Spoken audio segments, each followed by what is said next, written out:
95 team అందరికీ, all 24 crafts ఉన్న team వాళ్ళందరికీ ఆల్ ద బెస్ట్. ఈ సినిమా పెద్ద సక్సెస్ కావాలని కోరుకుంటున్నాను. థ్యాంక్ యూ అండి. ఈరోజు ఇండియాలో తెలుగు సినిమా అంటే టాప్ రేంజ్లో ఉంది. అందుకు నిజంగా తెలుగు ఆర్టిస్టులు కానీ తెలుగు ఫిలిం ఇండస్ట్రీ వాళ్ళందరూ కూడా గర్వపడే సమయం ఈరోజు. ఒకప్పుడు తెలుగు సినిమా అంటే ఎక్కడో ఉండేది, అలాంటిది చాలా ఎత్తుకు ఎదిగింది. అలా ఎదగడానికి కారణం ఈరోజు పాన్ ఇండియా అని తీయడం, వందల కోట్లు ఖర్చు పెడితేనే కానీ ఒక 5-6 భాషల్లో తీయలేకపోతున్నారు. ఇలాంటి సందర్భంలో ఒక చిన్న హీరో అంటే చిన్న పెద్ద అనేది పక్కన పెడితే, కొత్త హీరోతో ఒక కొత్త డైరెక్టరు ఇలాంటి ప్రయోగం చేయడం చాలా గట్స్ ఉన్న విషయం. ప్రవీణ్ గారికి నిజంగా కంగ్రాట్స్ అండి. చాలా గట్స్తోని ఈ సినిమా చేశారు. మీరు మొన్న వచ్చి నాకు చెప్పారు, అంతకుముందే మా గణేష్ ముత్యాల ఆయన వివి వినాయక్ గారి బంధువు, నైబరు, పక్కింటనే ఉంటాడు. నాకు చెప్పాడు ఇంతకుముందే సినిమా ఒకటి చేస్తున్నాము అని. కానీ బట్ మొన్న ప్రవీణ్ గారు వచ్చి నాతో చెప్తున్నప్పుడు నేను అన్నా, ఎంత గట్స్ అండి, అన్ని భాషల్లో తీశారు, ఎంత బడ్జెట్ అయిపోయి ఉంటుందో అంటే, అలా 100 కోట్లు అయితే మేము చేయలేదండి అని.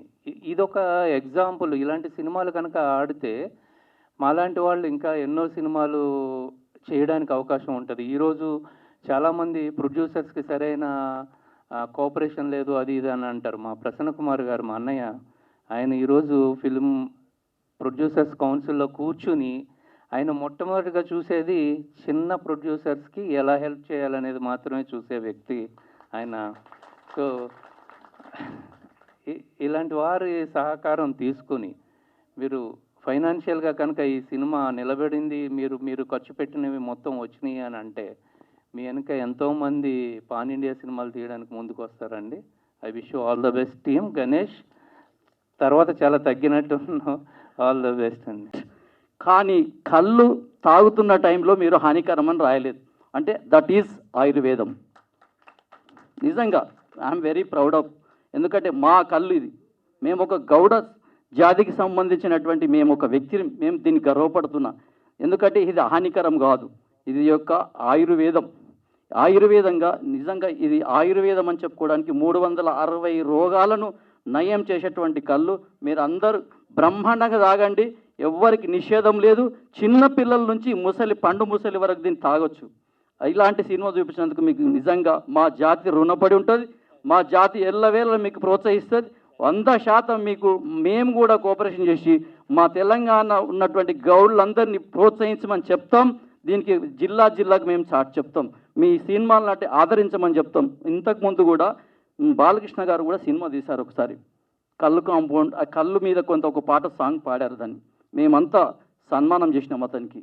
ఎందుకంటే మా జాతి యొక్క దాన్ని ఇంకోటి ఏంటంటే, కళ్ళు అనే దానికంటే కూడా ఇప్పుడు కొత్తగా మేము నీరా కేప్స్ నెలకొల్పినాం.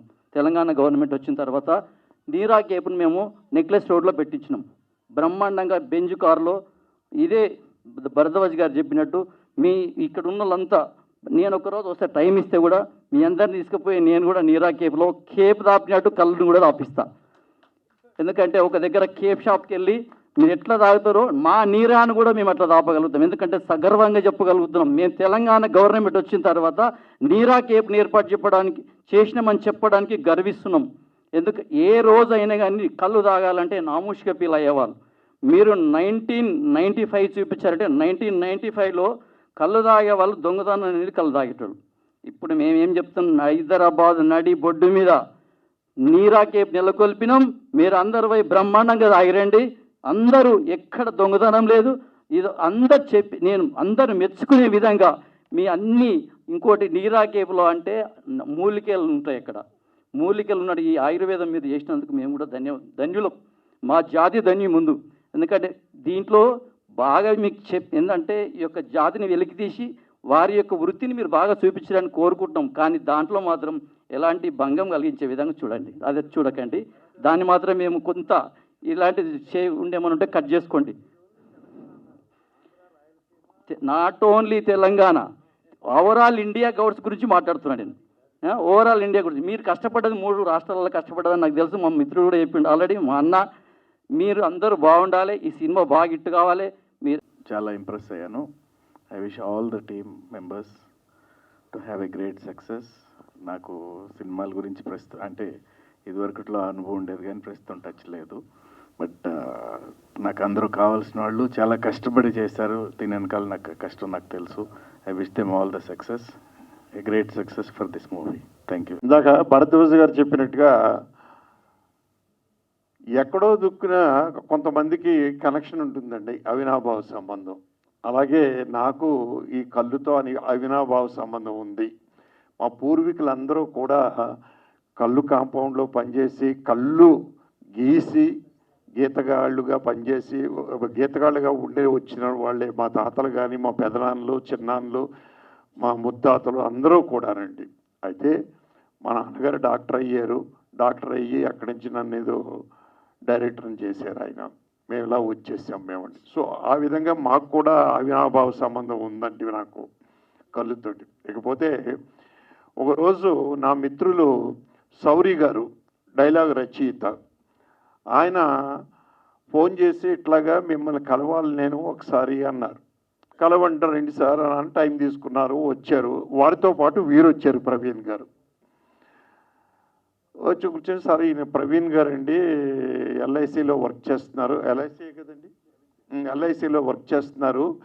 ఇలాగా ఒక సినిమా తీద్దాం అనుకుంటున్నారు అంటే అప్పుడు నేను డైరెక్టర్ చేస్తారు ఈయన డైరెక్షన్ చేస్తారని నేను అనుకోలేదండి. అవునండి అలాగా, ఏంటి సార్ అది ఇది అంటే, ఇలాగ ఒక కథ అనుకున్నామండి అన్నీ చేస్తున్నాను, కొంచెం మీ సపోర్ట్ కావాలి నాకు, అప్పుడప్పుడు ఏదైనా సందేహాలు ఉంటే నేను వచ్చి కలుస్తూ ఉంటాను అన్నారు. ఎవరు డైరెక్ట్ చేస్తున్నారు అనేది నేను అడగలేదండి, ప్రొడ్యూసర్ అనుకున్నానండి. తర్వాత భరద్వాజ్ గారు ఒక మాట అన్నారు, కళ్ళు కాంపౌండ్ అని కాన్సెప్ట్ చాలు ఈ సినిమాకి, సాంగ్స్కి ఇంత అక్కర్లేదు అని. అంటే ఆయన ఉద్దేశం ఏమిటంటే, అంటే మీరు పెద్ద పిక్చర్ లెవెల్లో సాంగ్స్ అన్నీ తీశారు, అంత ఖర్చు పెట్టి, అంత అవసరం లేదు ఈ సినిమాకి ఆయన ఉద్దేశం. ఇందాక ఆయన చెప్పింది భరద్వాజ్ గారు చెప్పిందండి. నిజంగా కూడా చూస్తే అంత షాక్ అయ్యేవాడిని. నిజంగా కూడా అంత బాగున్నాయి కమర్షియల్గా. డెఫినెట్గా it is a commercial movie అవుతుందండి. ఇది కాన్సెప్ట్ ఉంది. మీరు చెప్పినట్టుగా 1995లో జరిగిన ఒక ఇన్సిడెంట్ తీసుకుని మీరు చేశాను అన్నారు. అది కాకుండా కమర్షియల్ లెవెల్లో సినిమాని తీసుకుంటూ వచ్చారు మీరు. నిజంగా బేసికలీ నేను Born and brought up in Bengaluru. Born and brought up in Bengaluru నేను. సో కన్నడలో మూవీస్ చేస్తుంటాను నేను. లీడ్గా చేశాను, రిలీజ్ అయింది. సో స్టిల్ ఆన్గోయింగ్ ప్రాజెక్ట్స్ నడుస్తుంది. ఈ ప్రాజెక్ట్ గురించి చెప్పాలంటే సార్ ఇదొక మిరాకల్ లాగా నాకు ఒక ప్రాజెక్ట్, ఇది ఒక లక్కీ ప్రాజెక్ట్ అనుకుంటా. జస్ట్ నేను వాట్సాప్ గ్రూప్లో మ్యూచువల్ గ్రూప్ షేర్ చేస్తాం నేను సార్. సో ఇలాగే ఒక ప్రొఫైల్ పెట్టాను నేను ఊరికే జనరలీ చూద్దామనేసి. సో సార్ కాంటాక్ట్ చేశారు నన్ను. కాంటాక్ట్ చేసి సో నరేషన్ ఇస్తానని చెప్పారు. సో ఓకే, బెంగళూరు వచ్చారు, నరేషన్ ఇచ్చారు. కళ్ళు కాంపౌండ్ అని చెప్పారు స్టోరీ. స్టోరీ ఎంత బాగుంది యాక్చువల్లీ. ఒక రియల్ లైఫ్ ఇన్సిడెంట్ని దాన్ని సినిమాటిక్ వేగా తీద్దామని అనుకుంటున్నాను చెప్పారు. ఓకే సార్, 1995 అంటే 1995 జరిగిన ఒక ఇన్సిడెంట్ని, సార్ చూసిన ఇన్సిడెంట్ని తీసుకొని దాన్ని సినిమాటిక్గా చేస్తానని చెప్పారు. ఓకే నైస్, నాకు ఇష్టమైంది కదా, ఒప్పుకున్నాను.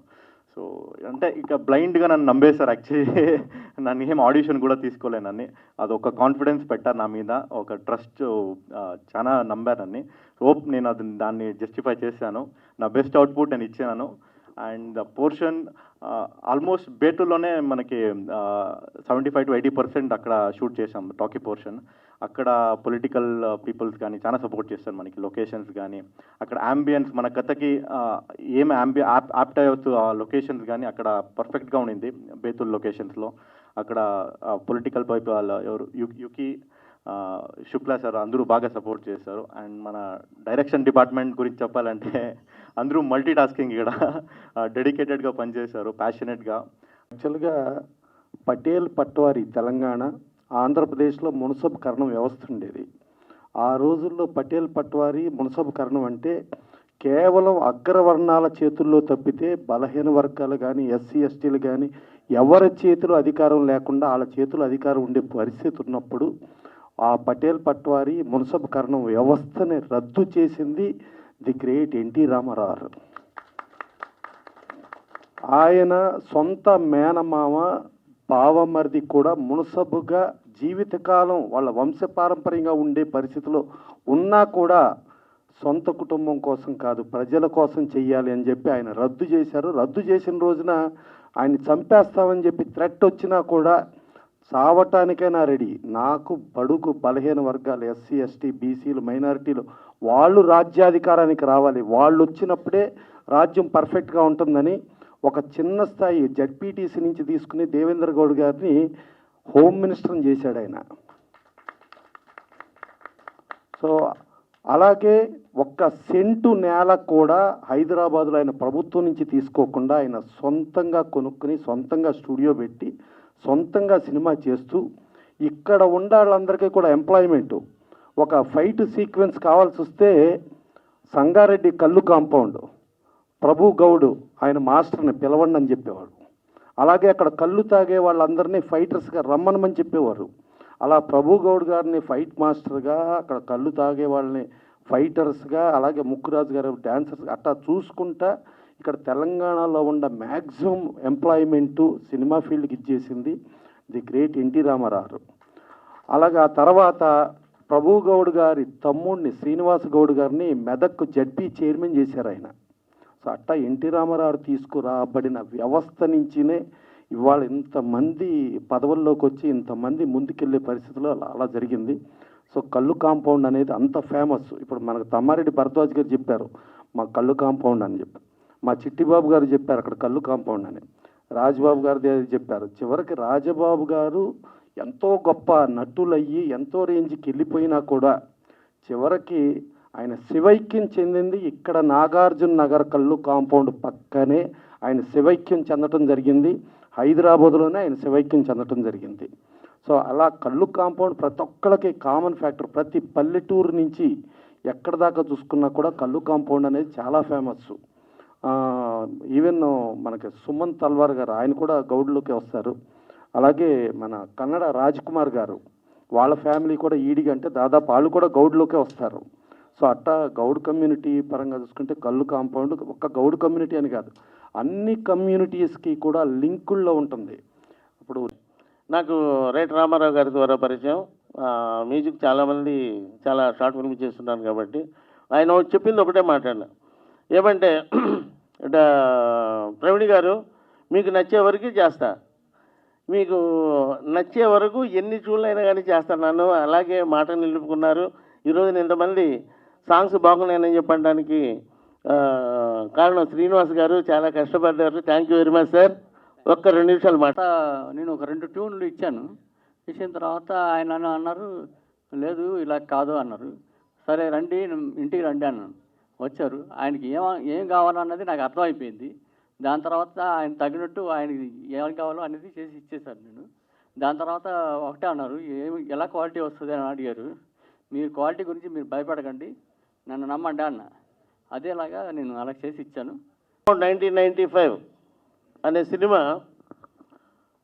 ని చూసినప్పుడు ఇన్స్పైర్ అయినటువంటి ఒక విషయం ఏంటంటే పెద్దలందరూ చెప్పారు, బార్లో కూర్చున్నప్పుడు కానీ కళ్ళు కమ్మలో కూర్చున్నప్పుడు చాలా చాలా విషయాలు, చాలా చాలా జీవితాలు, చాలా చాలా బాధలు, కష్టాలు, సుఖాలు, దొంగలు, దోపిడీదారులు ఏమేమి మాట్లాడుకుంటారు అన్నీ వింటూ ఉంటాం సార్. అదే జీవితం. అక్కడే ఇదయిన తర్వాత ఒక 4 స్టోరీస్ 4 కథలను కలిపి సినిమా చేద్దామని చెప్పి అనుకున్నాను సార్. ఆ తర్వాత మళ్ళీ ఆలోచించిన తర్వాత లేదు డిఫరెంట్గా చేయాలి, ఒక చిన్న మెసేజ్ ఇవ్వాలి అనే ఉద్దేశంతో ఈ సినిమా చేయడం జరిగింది. ఇది నేను ఏదో గొప్ప సినిమా చేశాను, ఒక వండర్ చేశాను, ఎవరు చూపించినటువంటి క్యారెక్టర్లు చూపించాను అని మాత్రం నేను ఎప్పుడు ఫీల్ కావట్లేదు సార్. సమాజంలో ఉన్నటువంటి వ్యక్తులు వాళ్ళ ఒక క్యారెక్టర్స్నే ఈ సినిమాలో ఉన్నాయి సార్. ఏమేం జరుగుతుంది ఏమిటి, జనాలకి ఏం చెప్పితే నమ్ముద్ది.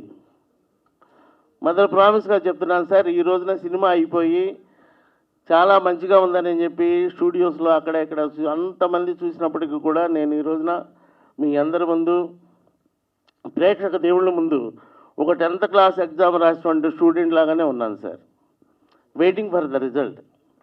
నేను చేసింది ఒకటే ప్రయత్నం, నేను ఈ సీను రాస్తే ఏ ఆడియన్స్ మెచ్చుకుంటారు, ఎవరికి నచ్చుద్ది ఎవరికి నచ్చదు, నచ్చకపోయినా కానీ వాస్తవం చెప్పాలని కొన్ని సీన్లు రాసిన సందర్భం కూడా ఉంది సార్.